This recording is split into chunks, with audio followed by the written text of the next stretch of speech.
ইউনূসের অসাংবিধানিক গণভোট কি বাতিল করতে যাচ্ছে বিএনপি সরকার?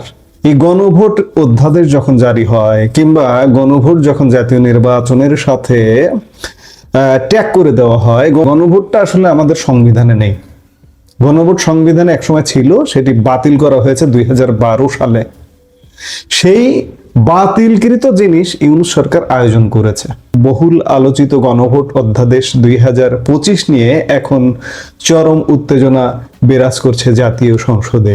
জুলাই সনদের ওপর ভিত্তি করে গণভোট হলো, সেই সনদ কি এখন আস্থা করে নিক্ষিপ্ত হতে যাচ্ছে? গতকাল বুধবার জাতীয় সংসদে বিশেষ কমিটির বৈঠক শেষে বেরিয়ে এলো এসব তথ্য। সরকারি দল বিএনপি এবং বিরোধী দল জামাতে ইসলামের মধ্যে শুরু হয়েছে বাকযুদ্ধ। বিএনপি কি চায় ডক্টর ইউনূসের সংস্কারগুলো মুছে ফেলুক? আমি একজন বাংলাদেশের নাগরিক হিসেবে আমি মনে করি যে অসাংবিধানিক উপায়ে কোনো কাজ হতে পারে না। কিসের সংস্কার? সংসদের বাইরে কিসের সংস্কার? সংস্কার যদি হয় সংসদে হতে পারে। হঠাৎ করে উড়ে এসে জুড়ে বসে কোথা থেকে কে কোন আলী রিয়াজ মিয়াজ এইসব এসে সংস্কার চাপায় দেবে, এটা তো হতে পারে না। হ্যাঁ, আমার সময়ের সাথে অবশ্যই আমার শাসন ব্যবস্থা, শাসন কাঠামো, আমার রাষ্ট্র ব্যবস্থায় সংস্কারের প্রয়োজন আছে, কিন্তু তাই বলে ওই যে বললাম আলী রিয়াজ পিয়াজ এসে আমাকে সংস্কার চাপিয়ে দিতে পারে না অসাংবিধানিক উপায়ে। এই সংস্কারের নামে, জুলাই সনদের নামে, গণভোটের নামে যা কিছু হচ্ছে এই সব কিছু অসাংবিধানিক। এখন প্রশ্ন হচ্ছে, বিএনপি আমরা শুরু থেকে যেটি দেখছি যে সাংবিধানিক পথে এগুতে চাইছে, কিন্তু প্রশ্ন আসছে জামাত কি তবে স্টান্টবাজি করতে চাইছে বা করছে? অসাংবিধানিক উপায়গুলোকে সামনে আনছে, অসাংবিধানিক উপায়ে যেতে চাইছে। হ্যাঁ, অবস্থা দৃষ্টিতে তেমনটাই মনে হচ্ছে। অসাংবিধানিক যত দাবি দেওয়া তারা দাবি করছে। বিএনপি নির্বাচনের আগে পর্যন্ত কিন্তু এক প্রকার একমত সবকিছুতে ইউনূস যা বলেছে তাই মেনে নিয়েছে। কারণ বিএনপিকে জামাত আসলে সত্যিকার অর্থে একটা চরম একটা বিপদে ফেলেছিল, যার কারণে বিএনপির ওই সময় জি হুজুর করা ছাড়া কোনো উপায় ছিল না। যখন নির্বাচনটা হয়ে গেল তখন বিএনপি কিন্তু স্বরূপে ফুটে উঠল। আমরা দেখছি যে এখন পর্যন্ত তারা সাংবিধানিক বাধ্যবাধকতা, সাংবিধানিক ধারাবাহিকতা বজায় রাখতে চাইছে, কিন্তু শেষ পর্যন্ত কি করতে পারবে সেটা নিয়ে প্রশ্ন আছে, প্রশ্ন থাকতেই পারে।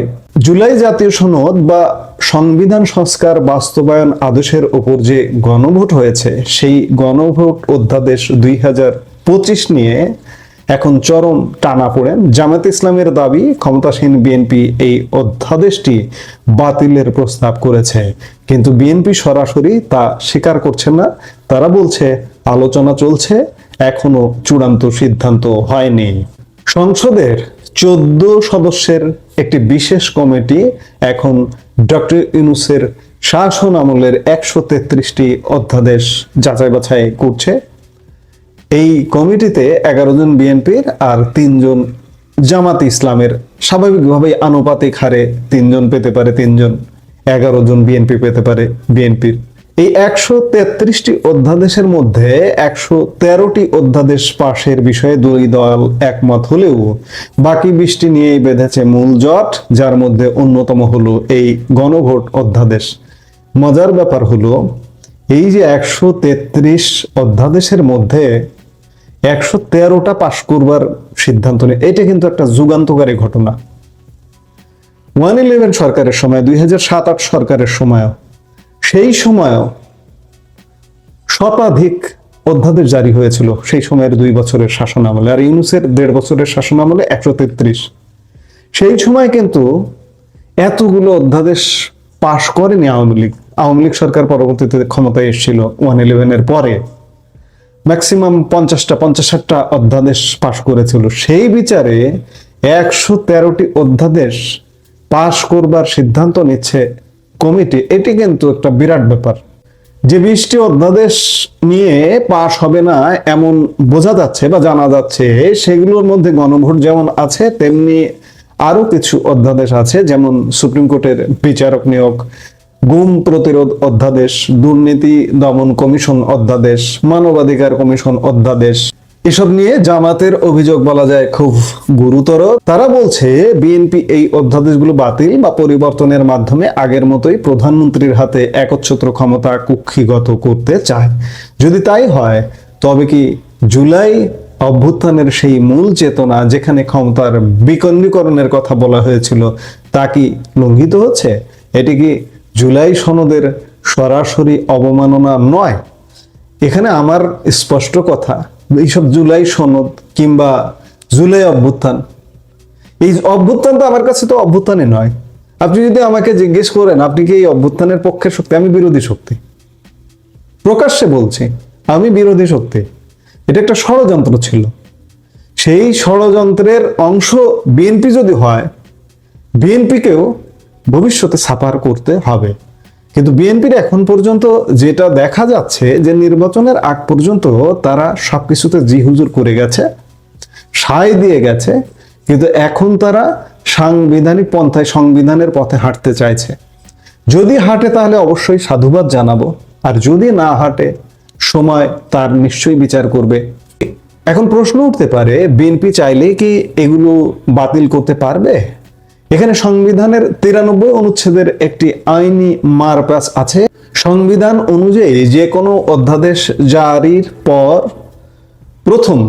পরবর্তী সংসদে যখন প্রথম যে অধিবেশনটা বসে, সেই অধিবেশনের 30 কার্য দিবসের মধ্যে অধ্যাদেশগুলো পাশ করতে হয়। তা না হলে তা স্বয়ংক্রিয়ভাবে বাতিল হয়ে যায়। ডক্টর ইউনূস সরকারের এই 133টি অধ্যাদেশ গত 13 মার্চ সংসদে উত্থাপন করা হয়েছে, অর্থাৎ আগামী 12 এপ্রিলের মধ্যে এগুলো পাশ না হলে সব বাতিল হয়ে যাবে। জামাত নেতা রফিকুল ইসলাম খান স্পষ্ট অভিযোগ করেছেন যে আইন মন্ত্রণালয় থেকেই গণভোট অধ্যাদেশ বাতিলের প্রস্তাব দেওয়া হয়েছে। অন্যদিকে জামাতের আরেক এমপি জিএম নজরুল ইসলাম মনে করেন বিএনপি যে বলছে গণভোটের বিধান সংবিধানে নেই, এটি আসলে অধ্যাদেশটি বাতিলেরই একটি অজুহাত মাত্র। দর্শক, একটু পেছনের দিকে তাকানো যাক। গত 25শে নভেম্বর গণভোট অধ্যাদেশ জারি করা হয়েছিল এবং 12 ফেব্রুয়ারি নির্বাচনের দিন সেই গণভোট অনুষ্ঠিত হয়। সেখানে 68% বেশি মানুষ হ্যাঁ ভোট দিয়ে জুলাই সনদ বাস্তবায়নের পক্ষে রায় দিয়েছিলেন। ভোট নিয়ে প্রশ্ন আছে, এই 68% সঙ্গে জাতীয় নির্বাচনের ভোটের সাথে গণভোটের ভোটের নানা রকম ফারাক আছে। সোজা কথা, নানা রকম ষড়যন্ত্র আছে। এই ভোটের ফলাফল এখানে বিবেচ্য নয়। যে ভোটটা বৈধই নয় সাংবিধানিক নিয়ম অনুযায়ী, সেই ভোটে 68% ভোট পড়লো নাকি 100% রায় দিল মানুষ, এটি কিন্তু বিবেচ্য বিষয় নয়। গণভোট অধ্যাদেশে কি ছিল? আদেশে বলা হয়েছিল হ্যাঁ জয়ী হলে নির্বাচিত এমপিদের নিয়ে 180 দিনের একটি সংবিধান সংস্কার পরিষদ গঠন করতে হবে। এই পরিষদই তত্ত্বাবধায়ক সরকার ব্যবস্থা, পিআর বা আনুপাতিক নির্বাচন পদ্ধতি এবং 100 আসনের উচ্চকক্ষ গঠনের বিধান সংবিধানে সংযুক্ত করবে। কিন্তু ক্ষমতায় আসার পর বিএনপি এই সংস্কার পরিষদের শপথ নেয়নি। বিএনপি সঠিক কাজ করেছে, কারণ সংবিধানে সংস্কার পরিষদ বলে কিছু নেই। সেই সংস্কার পরিষদের শপথ কেন বিএনপি নেবে? জামাত শপথ নিয়েছে, এনসিপি শপথ নিয়েছে, অর্থাৎ জামাত যে জোট নিয়ে তারা বরঞ্চ বলা যায় আইন ভঙ্গ করেছে, সংবিধান লঙ্ঘন করেছে। এই সংবিধান লঙ্ঘনের দায় তাদের বিচার হওয়া দরকার। বিএনপি বলছে যে তারা যা কিছু করার সবকিছু সংবিধান সংশোধনও যদি করতে হয় তারা সেটা সংসদের মাধ্যমে করবে, সেটি সঠিক কথা। এবং এখানেই তৈরি হয়েছে জামাতের সাথে সংঘাত। জামাতের অবস্থান হলো জনগণের 70% যে গণভোট রায় দিয়েছে তা পাশ না করা জনগণের সাথে বিশ্বাসঘাতকতা। অর্থাৎ জামাত বলতে চাইছে আপনি সংবিধান লঙ্ঘন করে হলেও আপনার গণভোটের রায় কার্যকর করতে হবে, বাস্তবায়ন করতে হবে জুলাই সনদ ইত্যাদি ইত্যাদি। বিএনপির পক্ষ থেকে অ্যাডভোকেট জয়নুল আবেদিন এই যে 133 অধ্যাদেশ পর্যালোচনা যে কমিটি করা হয়েছে তার প্রধান অ্যাডভোকেট জয়নুল আবেদিন এবং আইনমন্ত্রী আসাদুজ্জামান কি বলেছেন? তারা বলেছেন তারা জুলাই সনদের বিপক্ষে নন, কিন্তু সবকিছু হতে হবে সাংবিধানিক পদ্ধতিতে। আইনমন্ত্রীর মতে গণভোটে জয়ী হলে সংস্কার পরিষদ গঠন করার বিষয়টি জুলাই সনদের মূল চেতনার সাথে সাংঘর্ষিক হতে পারে। স্বরাষ্ট্রমন্ত্রী সালাউদ্দিন আহমেদ আরো পরিষ্কার করে বলেছেন, অধ্যাদেশগুলোকে 3 ভাগে ভাগ করা হয়েছে। কিছু সরাসরি পাশ হবে, কিছু সংশোধন হবে, আর কিছু বাতিল হবে। তাদের কাছে এখন 2টি বিষয় অগ্রাধিকার পাচ্ছে, একটি জুলাই সনদ আর অন্যটি সাংবিধানিকতা। জামাত প্রশ্ন করছে যে সংবিধানের দোহাই দিয়ে কি তবে বিএনপি জনগণের সরাসরি ম্যান্ডেটকে এড়িয়ে যাওয়ার চেষ্টা করছে? প্রিয় দর্শক, আগামী 29শে মার্চ এই বিশেষ কমিটির 3য় বৈঠক অনুষ্ঠিত হবে। সেদিনই হয়তো নির্ধারিত হবে বাংলাদেশের আগামীর পথ চলা। বিএনপি কি প্রধানমন্ত্রীর ক্ষমতা নিয়ে জুলাই সনদের পূর্ণ বাস্তবায়ন করবে, নাকি অতীতের মতো আবারও সব ক্ষমতা একজনের হাতে ফিরিয়ে নেবে? জামাত এবং বিএনপির এই বিপরীতমুখী অবস্থান কি কেবল রাজনৈতিক আদর্শের লড়াই, নাকি ক্ষমতার ভাগাভাগির অঙ্ক? আপনাদের কি মনে হয়? ডক্টর ইউনূসের সংস্কারগুলো কি টিকে থাকবে?